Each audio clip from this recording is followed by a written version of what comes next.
आइए हम प्रार्थना करें। सर्वशक्तिमान परमेश्वर, राजाओं का राजा, प्रभुओं को प्रभु, हम इस सुंदर सभा के लिए धन्यवाद देते हैं। इस समय के लिए धन्यवाद देते हैं। इस आराधना के लिए धन्यवाद देते हैं। आपके वचन के लिए हम धन्यवाद देते हैं। परमेश्वर, आपकी बुलाहट के लिए हम धन्यवाद देते हैं।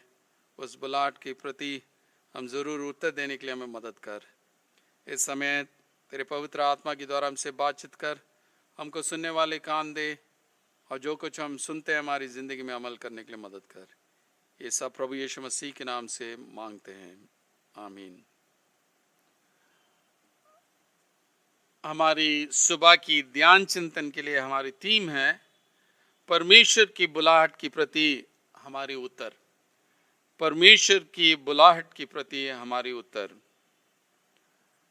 परमेश्वर चाहता है कि हम सब उनकी महान प्रेम जो उसने हमारे लिए क्रूस पर दिखाया है, उसको हम उत्तर दें।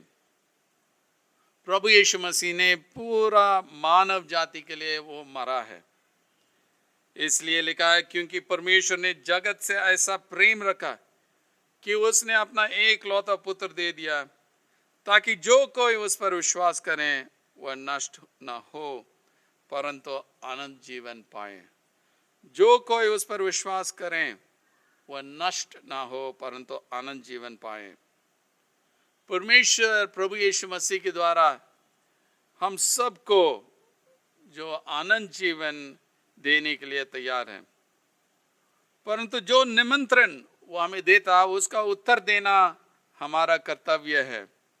उसका अपनाना, प्रभु यीशु मसीह की मृत्यु और पुनरुत्थान और उनकी जो पापों की क्षमा है, उसको व्यक्तिगत से जब तक हम नहीं अपनाते हैं तब तक हमारे लिए उद्धार नहीं मिलता। जब हम यीशु मसीह को व्यक्तिगत रूप से स्वीकार करते हैं तभी हम परमेश्वर की संतान बन जाते हैं। प्रभु यीशु मसीह जो है कि हमसे बताता और स्वागत करता, क्योंकि परमेश्वर ने ये निमंत्रण हमें दिया कि हम उनकी परिवार के हिस्सेदार बने, उनके राज्य में प्रवेश करें। और प्रभु यीशु मसीह के आगमन से जो है ये निमंत्रण और भी फोकस में है। ये सुसमाचार सबसे पहले यहूदियों के लिए आया था, परंतु यहूदी लोगों ने उनको तिरस्कार किया और वो सुसमाचार सारी दुनिया के लिए आ गया है, आपके लिए और मेरे लिए आया है। निमंत्रण ये है कि हम सब परमेश्वर के परिवार के सदस्य बने, हम उनके राज्य में प्रवेश करें, और वो निमंत्रण आज भी हमारे बीच में है। उद्धार जो है बाइबल में एक निमंत्रण है, वो एक मसीही जीवनहार में हिस्सा लेने के लिए। मसीह जीवनहार अंत में होगा जब परमेश्वर सब लोगों को न्याय करेगा, और इस निमंत्रण को अलग अलग तरीके से उत्तर हो सकता है। और यीशु मसीह एक दृष्टांत बताते हैं कि किस तरह लोगों ने परमेश्वर की बुलाहट को प्रति उत्तर दिया है। तो आइए इस दृष्टांत को हम देखेंगे। लूका की इंजील उसका 14वें अध्याय से लिखा है और 15वीं आयत से। बड़े बोझ का दृष्टांत। उसके साथ भोजन करने वाले में से एक ने ये बातें सुनकर उससे कहा, धन्य है वह जो परमेश्वर के राज्य से रोटी खाएगा। उसने उसे कहा, किसी मनुष्य ने बड़ा बोझ दिया और बहुतों को बुलाया। जब भोजन तैयार हो गया तो उसने अपने दास को हाथ आमंत्रित लोगों को कहला भेजा, आओ अब भोजन तैयार है। पर वे सब के सब क्षमा मांगने लगे। पहले ने उससे कहा, मैंने खेत मोल लिया है और आवश्यक है कि मैं उसे देखूं। मैं तुझसे विनती करता हूं, मुझे क्षमा कर दे। प्रभु यीशु मसीह जो है कि ये दृष्टांत इन लोगों को बताता है। पहले एक व्यक्ति को जो लकवे से मारा हुआ था उनको चंगाई दिया, उसके बाद यीशु मसीह सबत के दिन में चंगाई करने के बारे में बातचीत करता है और फिर वो बताता है कि किस तरह शादियों में जो है मुख्य मुख्य सीट्स के पीछे नहीं जाना है। और इसको सुन के जो न एक व्यक्ति वहां से पूछता, उसके साथ भोजन करने वालों में से एक ने ये बातें सुनकर उससे कहा, धन्य है वो जो परमेश्वर के राज्य में रोटी खाएगा।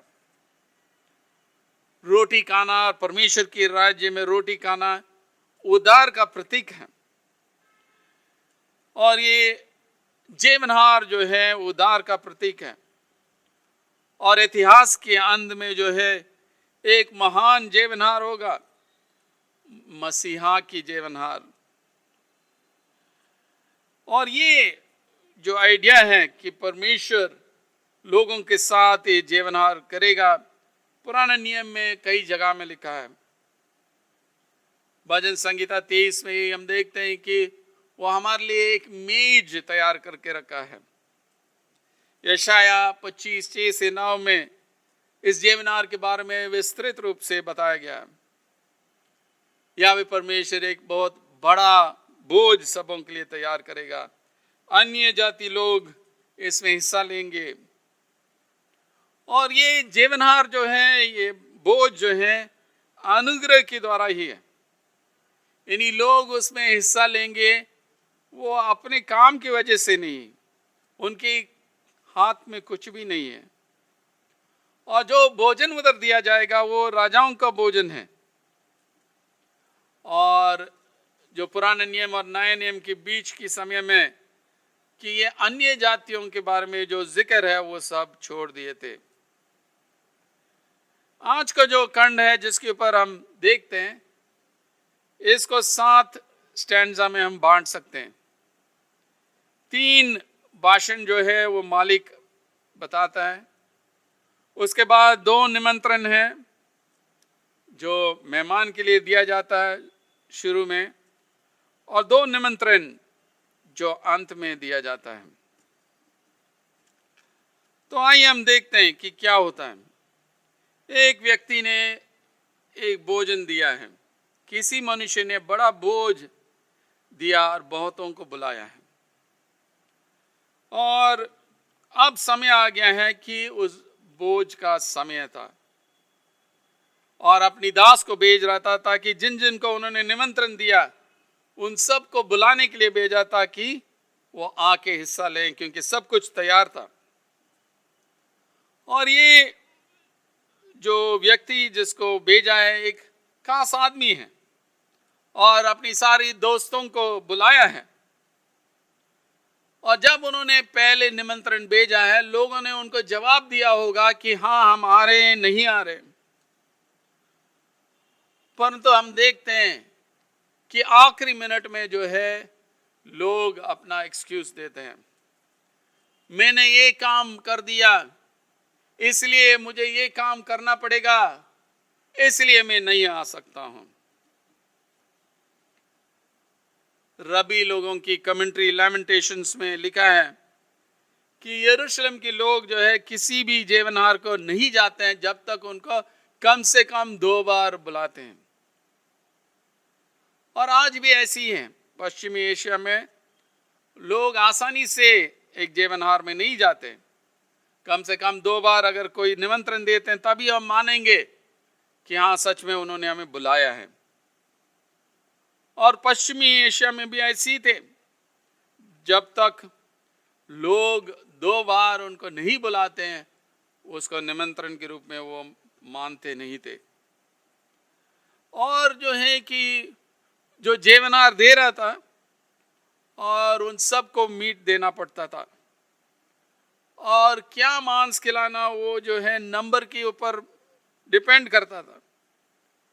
अगर 2 से 4 लोग हैं फिर एक मुर्गी को काटते थे, 5 से 8 तक है फिर एक छोटा सा मेमना को काटते थे, अगर 15 से 35 हैं फिर और भी बड़े जानवर को काटते थे, और 35 से 75 तो बछड़ा को काटते थे। अब जो है कि जब जीवनहार शुरू हो गया, नथिंग और कोई चीज हो नहीं सकता है, क्योंकि जानवर को तो मार डाल दिया, खाना तैयार हो गया, और जिनको निमंत्रण दिया वो उनके लिए इंतजार कर रहे हैं। जो लोग सुन रहे थे इस दृष्टांत को, उनकी कानों में लग रहा होगा ये मसीहा की जीवनहार के बारे में बात हो रही है। सभी को निमंत्रण दे चुके थे, परंतु जिन जिन को निमंत्रण मिला है वो अंत में अपना अपना एक्सक्यूज देते हैं, हम नहीं आ सकते हैं। तो आइए हम देखते हैं किस तरीके से उन्होंने एक्सक्यूज देते हैं, क्षमा चाहते हैं। पर वे सब से सब क्षमा मांगने लगे। पहले ने उससे कहा, मैंने खेत मोल लिया है और अवश्य है कि उसे देखूं। मैं तुझसे विनती करता हूं, मुझे क्षमा कर दे। अब देखते हैं कि एक किसान होगा, खेत लिया है, या संपत्ति का सौदागर होगा। तो अगर पहली बार जब हम पढ़ते हैं लग रहा है कि सच में उसने एक खेत मोल लिया है, इसलिए वो नहीं जा पा रहा, इसलिए क्षमा चाह रहा है। परंतु जब हम उनकी एक्सक्यूज को थोड़ा ध्यान से देखते हैं, फिर हमें पता लग जाता है ये झूठ बोल रहे हैं। कोई भी व्यक्ति जो है जब जमीन खरीदता है, एक सेकंड में नहीं खरीदता है। जितने भी लोग यहाँ पे बैठे हैं कि शायद आप लोगों ने घर खरीदने के लिए सोचा है या जमीन खरीदने के लिए सोचा है, तो इसका क्या प्रोसेस है? पहली बार आप अकेला जाके देखेंगे, उसके बाद परिवार जाती है, उसके बाद और भी दोस्तों को लेके जाते हैं, और उस जमीन के बारे में सारे कुछ आप पता लगाते हैं। अगर खेती बाड़ी जमीन है, फिर पानी के बारे में पता करते हैं, कुएं है या नहीं, स्रोत है या नहीं, बाउंड्री वॉल है, पत्थर की वॉल है, पेड़ हैं, मार्ग हैं, कितना बारिश होता है, कितना फल लाते हैं, ये सब जो है पहले ही हम पता लगाते हैं। और जो खरीदने वाला है कि उस जमीन का इतिहास भी मालूम होगा, यानी किस किस के हाथ में था, कितनी पीढ़ी से आ रहा है और उसका लाभ क्या था, ये सारे इतिहास उनके हाथ में होता है। अगर आज के समय में हम सोचते हैं कि अगर कोई व्यक्ति आपसे बोलते हैं मैंने अभी एक नया घर जो है फोन से खरीद लिया है, अभी जाके उस घर को देखने के लिए जा रहा हूं, तो हम सबको पता है कोई भी व्यक्ति घर को जो है फोन से नहीं खरीदता है। तो इसलिए हमें पता है कि ये झूठ बोल रहे हैं। सारे देखना और जांचना ये सब जो है पहले ही होता है, और ये जेवनार जो है हमेशा दिन की काम के बाद ही होता था। तो अगर उसको मालूम है कि वो नहीं आ सकता, कि पहले ही क्यों नहीं मना किया? अब जो है जेवनार तैयार है, सब कुछ खाना पका दिया, और अंत में वो कह रहा है कि मैं नहीं आ सकता। इसलिए हम देखते हैं ये उनकी जो एक्सक्यूज है उसमें कोई सच्चाई नहीं है, और वो झूठ बोल के जाना नहीं मांग रहा है। और जो मेहमान जिसने उनको बुलाया है, उनको बोल रहे हैं कि मुझे आना जो है वो अवश्य नहीं है, यानी तिरस्कार कर रहा, उस निमंत्रण को तिरस्कार कर रहा।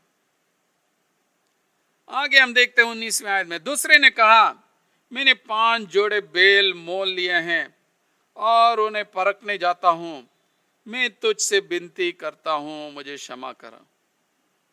अब ये भी वही कह रहे हैं कि मैंने ये काम किया, इसलिए ये काम करना है मुझे, और इसलिए मैं नहीं आ सकता हूं। पश्चिम एशिया में जो है जब भी बैलों के बेचते हैं, 2 तरीके से बेचते हैं। एक जो है एक मार्केट के दिन होता है, एक गांव में होता है कि सारे आसपास की गांव से बैलों को लेकर आते हैं, और पास में कोई जमीन होगा जिसमें उसको चला के टेस्ट करेंगे, जांच करेंगे, और वो फिर खरीदेंगे। अगर छोटी गांव है, मुंह जबानी जो है वो खबर जाता है कि इस व्यक्ति ने अपनी बैलों को बेचना मांग रहा है, तो उसमें भी लोग आके देखेंगे कैसे वो हल चला रहा है, वो सब देख के फिर जो है उसको खरीदते हैं। यहां ये बोल रहा है कि मैंने अभी खरीदा है, अब जाके मैं टेस्ट करूंगा। मान लीजिए एक शाम को आप अपनी बीवी को फोन करके बोलते हैं मैंने 5 पुरानी गाड़ी खरीद लिया है, आप जाके मैं उसको जांच करूंगा, वो चलता फिरता नहीं है, स्टार्ट होती है नहीं है, वो जाके मैं टेस्ट करूंगा। तो आपकी बीवी सोचेगी कि इनको तो कुछ हो गया। वैसे ही जो है यहाँ पे जवाब दे रहे हैं, यीशु मसीह हमें बता रहे हैं कि ये व्यक्ति भी झूठ बोल रहे हैं, ये भी समाचार हैं। वो कह रहे मैं जाते रहा हूं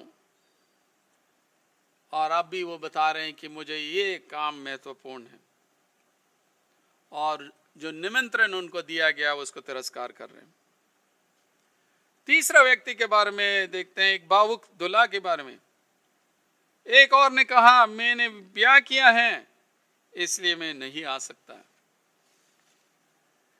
इस व्यक्ति को तो ब्याह होके कुछ समय हुआ होगा, उसी दिन नहीं हो सकता, क्योंकि गांव में एक ही दिन में 2 बड़े जीवनहार नहीं रखते हैं, वो आपस में बातें करके अलग अलग दिनों में रखते हैं। लग रहा है कुछ ही दिन पहले इनके ब्याह हुआ है, और जब ये जीवनहार के लिए आ रहा है, कुछ ही घंटे के लिए वो आ रहा है, शाम को वापस अपनी बीवी के पास ही चले जाता है।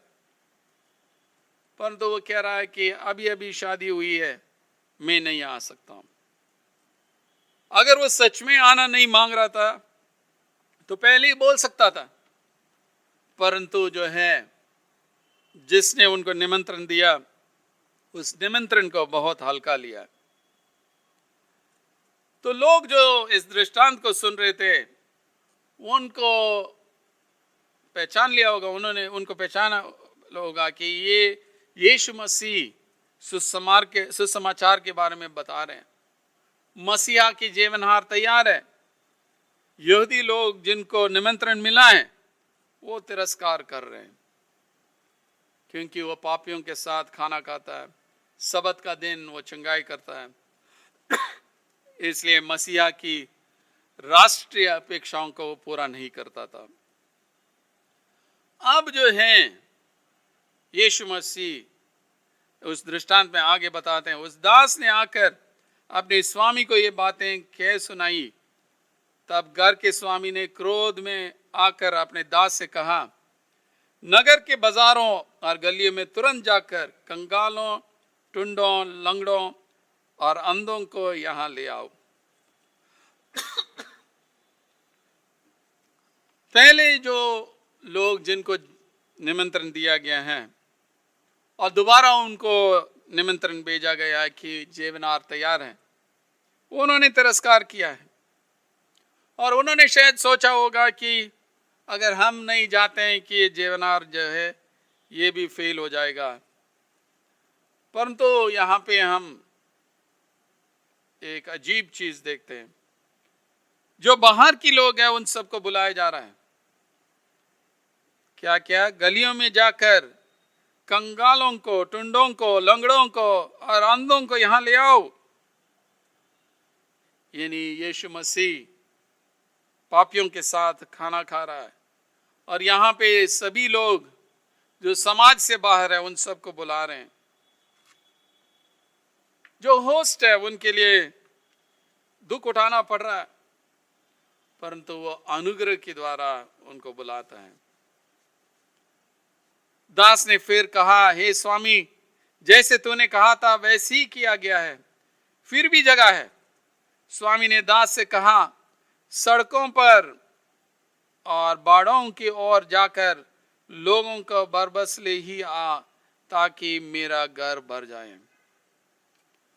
पहली निमंत्रण में जो है कि लोग जो उनकी समाज के अंदर थे उनको बुला रहे थे, जो समाज ने उनको स्वीकार नहीं किया। अब जो है बता रहे हैं बाहर चले जाओ, सड़कों में जाओ, हाईवे में जाओ, छोटी छोटी गलियों में जाओ, वो शहर के बाहर चले जाओ और सभी को बुला लो।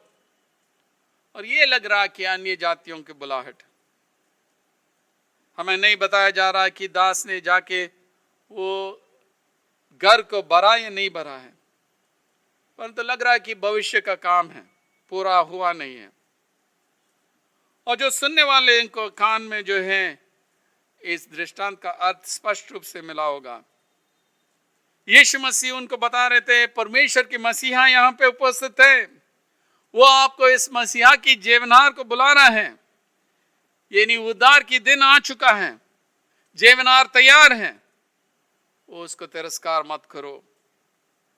अगर आप क्षमा चाहते हैं और अलग अलग एक्सक्यूज देते हैं कि बाहर के लोग आके उस राज्य में प्रवेश करेंगे, और आज वही हो रहा है। मसीह लोग यीशु को तिरस्कार करते हैं, मसीह लोग अपना जीवन ऐसे बिताते हैं जो मसीह की गुण उनके जीवन में नहीं प्रकट होता है, और सोचते हैं कि हम मसीह हैं। जेवनार जो है आपके अलावा आगे बढ़ेगा, उसको कैंसिल नहीं कर सकते हैं, पोस्टपोन नहीं कर सकते हैं। परमेश्वर की अंतिम समय आ चुका है, उनकी निमंत्रण को स्वीकार करो, उतर दो और परमेश्वर के उद्धार में हिस्सा लो। निमंत्रण हमेशा के लिए नहीं है, प्रभु यीशु मसीह के दूसरे आगमन तक है, और अभी तक आपने उस निमंत्रण को स्वीकार नहीं किया। आज भी वो निमंत्रण आपके सामने है, मसीहा की जेवनार में आके उसमें हिस्सा लेने के लिए आपको बुलाहट है। यानी प्रभु यीशु मसीह जगत को ऐसे प्रेम किया है, परमेश्वर ने जगत को ऐसे प्रेम किया है, उसने अपना एकलौता पुत्र यीशु मसीह को दे दिया ताकि जो कोई उस पर विश्वास करें वो नाश ना हो परंतु अनंत जीवन पाए। हम विश्वास के साथ इस अनंत जीवन को पाएं और इस मसीह जेवनार में हम प्रवेश करें। खुदा आप सबको आशीष दें, आमीन। आइए हम प्रार्थना करें। परमेश्वर, हम आपकी बुलाहट के लिए धन्यवाद देते हैं, इस महान जेवनहार के लिए, और उस बुलाहट के प्रति हम उत्तर देने के लिए मदद कर। विश्वास के द्वारा आपकी बेटे के ऊपर विश्वास करने के लिए मदद कर, ताकि उनके द्वारा हमारे लिए अनंत जीवन मिले और हमारी पापों की क्षमा मिले। इस सुबह के वक्त हम आपको स्वीकार करने के लिए मदद कर। जो निमंत्रण आपने हमें दिया आपके राज्य में प्रवेश करने के लिए, उसको विश्वास के साथ ग्रहण करने के लिए मदद कर। ये सब प्रभु यीशु मसीह के नाम से मांगते हैं, आमीन।